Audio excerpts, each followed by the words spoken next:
रायगडच्या रोहा तालुक्यात धक्कादायक बातमी. प्रियकराने केला प्रियसीचा खून व त्यानंतर प्रियकराने घेतला गळफास.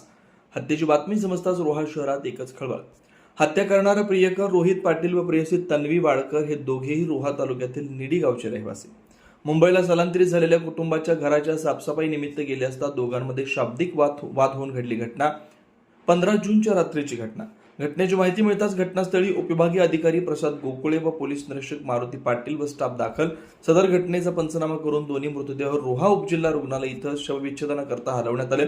अधिकचा तपास रोहा पोलीस स्टेशनचे पोलीस निरीक्षक मारुती पाटील व स्टाफ करतायत. निडी गावामधले हे दोघं राहणारे आहेत. त्यांचं प्रेम प्रकरण होतं. त्या संदर्भात त्या दोघांचे आपसात काही वाद असतील, त्यामुळे ते एकमेकांना भेटले आणि तेव्हा त्यांच्या वादाचं रूपांतर रागात झालं. रागातून मग त्यांनी तिचा नायलॉनच्या दोरीने गळा आवळला आणि त्याच्यानंतर परत त्यांनी त्याच घरामध्ये पंख्याला त्याच नायलॉनच्या दोरीने गळफास लावून स्वतःलाही संपवलेलं आहे. त्याचं नाव आहे ताडकर म्हणून आणि तरुण आहे रोहित पाटील म्हणून. तर तो नुकताच MSSमध्ये भरती झाला होता, परंतु आता तो ट्रेनिंग संपून आला होता आणि त्याच्यानंतर त्यांनी हा प्रकार केलेला आहे.